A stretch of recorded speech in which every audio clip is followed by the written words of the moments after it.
ఇక డీటెయిల్స్ చూస్తే social media వేదికగా జరిగిన ఒక హై వోల్టేజ్ పొలిటికల్ డ్రామా ఇప్పుడు తెలుగు రాష్ట్రాలలో హాట్ టాపిక్ గా మారింది. ఒకవైపు పవర్ స్టార్ పవన్ కళ్యాణ్ నేతృత్వంలోని జనసేన పార్టీ, మరొక వైపు తన విలక్షణ నటనతో కాదు సామాజిక రాజకీయ అంశాలపై కూడా ఎప్పటికప్పుడు స్పందించే యాక్టర్ ప్రకాష్ రాజు. వీరిద్దరి మధ్య నడిచిన ఒకే ఒక్క 2 లైనర్ ట్వీట్ వార్ ఇప్పుడు సోషల్ మీడియాలో ఒక పెద్ద పొలిటికల్ సంచలనానికి తెరదింపింది. ఈ ఇద్దరు దిగ్గజాల మధ్య అసలు ఏం జరిగింది? ఫ్రెండ్లీగా ఉండే వాతావరణం కాస్త ఒక్కసారిగా పొలిటికల్ రైవలరీగా ఎలా మారింది? నాగబాబు చేసిన కామెంట్స్ కి ప్రకాష్ రాజ్ ఇచ్చిన మైండ్ బ్లోయింగ్ కౌంటర్ ఏంటి? ఈ ఉత్కంఠభరితమైన పూర్తి వివరాలు ఇప్పుడు తెలుసుకుందాం.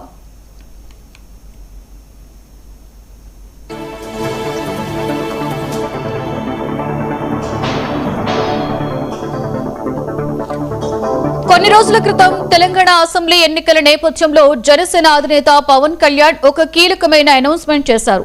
తెలంగాణలో కూడా జనసేన పోటీ చేస్తుందని ఆయన ప్రకటించారు. ఈ డెసిషన్ పొలిటికల్ సర్కిల్స్ లో పెద్ద డిబేట్ కు దారితీసింది. ఇదే సమయంలో ఎప్పుడూ సోషల్ మీడియాలో యాక్టివ్ గా ఉండే ప్రకాష్ రాజ్ రంగంలోకి దిగారు. పవన్ కళ్యాణ్ తీసుకున్న ఈ నిర్ణయంపై ఆయన ట్విట్టర్ వేదికగా ఒక ఇంట్రెస్టింగ్ క్వశ్చన్ వేశారు. పరోక్షంగా పవన్ కళ్యాణ్ ని టార్గెట్ చేస్తూ మీరు సింగిల్ గా వస్తున్నారా లేక ఎవరితోనైనా పొత్తుతో వస్తున్నారా అంటూ ఒక సెటైరికల్ ట్వీట్ చేశారు. ఈ ఒక్క ట్వీట్ తో సోషల్ మీడియాలో ఒక్కసారిగా వైబ్రేషన్స్ స్టార్ట్ అయ్యాయి.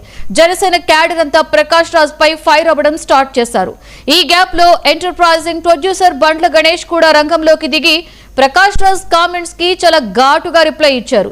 దీనితో ట్విట్టర్ వేదికగా ఒక పెద్ద మాటల యుద్ధం, అంటే ఒక రేంజ్ లో పొలిటికల్ వార్ స్టార్ట్ అయింది.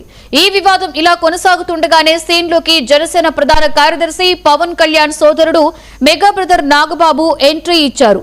ప్రకాష్ రాజ్ అడిగిన ప్రశ్నలకు డైరెక్ట్ గా ఆన్సర్ ఇవ్వకుండా నాగబాబు ఒక పవర్ఫుల్ పోస్ట్ పెట్టారు.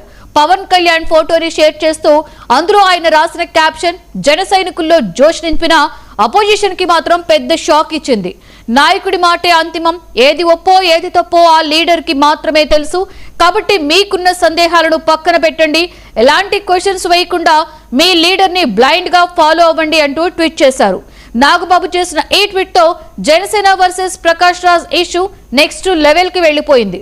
ముఖ్యంగా అందులోని నోరు ముయ్యండి, ప్రశ్నలు వేయకండి అనే పదాలు సోషల్ మీడియాలో విపరీతంగా ట్రోల్ అవ్వడం స్టార్ట్ అయ్యాయి. ఇలాంటి లీడర్షిప్ క్వాలిటీస్ పై ఎప్పుడూ తన వాయిస్ ని పెంచే ప్రకాష్ రాజ్ ఊరుకుంటారా? నాగబాబు ట్వీట్ పై ఆయన తీవ్ర స్థాయిలో మండిపడ్డారు. జస్ట్ కొన్ని గంటల వ్యవధిలోనే నాగబాబుకి ఒక mind blowing and strong counter ఇచ్చారు. ప్రకాష్ రాజ్ ఇచ్చిన ఆ రిప్లై ఇప్పుడు నెట్టింట విపరీతంగా వైరల్ అవుతోంది. నాగబాబు కామెంట్స్ ని కోట్ చేస్తూ ప్రకాష్ రాజ్ తన ట్వీట్ లో ఇలా రాసుకొచ్చారు: మీ సందేహాలు ఆపేయండి, మీ నాలుకను సైలెంట్ చేయండి. అంటే అసలు అర్థమేంటి నాగబాబు గారు? బానిస బ్రతుకు బ్రతకడానికి మేమేం గొర్రెలం కాదు. దయచేసి ఇలాంటి బెదిరింపులని మాపై వాడకండి. ప్రజాస్వామ్యంలో ప్రశ్నించడం అనేది ప్రతి ఒక్కరి ప్రాథమిక హక్కు. సమాజంలో నేనే లీడర్ని అనుకున్న ప్రతి ఒక్కరికి ప్రజలు అడిగే ప్రశ్నలకు సమాధానం చెప్పవలసిన బాధ్యత, అకౌంటబిలిటీ ఖచ్చితంగా ఉంటుంది. ఇది మీకు అర్థమైందా అని ఇలా ప్రకాష్ రాజ్ తన స్టైల్లో చాలా ఎమోషనల్ గా, అంతే అగ్రెసివ్ గా నాగబాబుకి కౌంటర్ ఇచ్చారు. మేం గొర్రెలం కాదు, ప్రశ్నించడం మా హక్కు అంటూ ఆయన చేసిన ఈ కామెంట్స్ ఇప్పుడు పొలిటికల్ సర్కిల్స్ లో ఒక పెద్ద సెన్సేషన్ ని క్రియేట్ చేశాయి. సోషల్ మీడియా వేదికగా సామాజిక రాజకీయ అంశాలపై ఎప్పుడూ బోల్డ్ గా తన గళాన్ని విడిపించే ప్రకాష్ రాజ్ చేసిన ఈ తాజా ట్వీట్ తో గత 2 రోజుల నుండి నెట్టింట తీవ్రమైన డిబేట్ నడుస్తోంది. ఒకవైపు జనసేన కార్యకర్తలు నాగబాబు వ్యాఖ్యలను సపోర్ట్ చేస్తుంటే, మరొక వైపు న్యూట్రల్ పీపుల్, నెటిజన్లు ప్రకాష్ రాజ్ అడిగిన దాంట్లో తప్పేముంది, లీడర్ అన్నవాడు క్వశ్చన్ కి ఆన్సర్ చెప్పాలి కదా అంటూ సపోర్ట్ చేస్తున్నారు. ఏదేమైనా ఈ ట్విట్టర్ వార్తో జనసేన వర్సెస్ ప్రకాష్ రాజ్ అన్నట్లుగా వాతావరణం పూర్తిగా హీటెక్కింది. ఇప్పుడు అందరి కళ్ళు కూడా నాగబాబు పైనే ఉన్నాయి.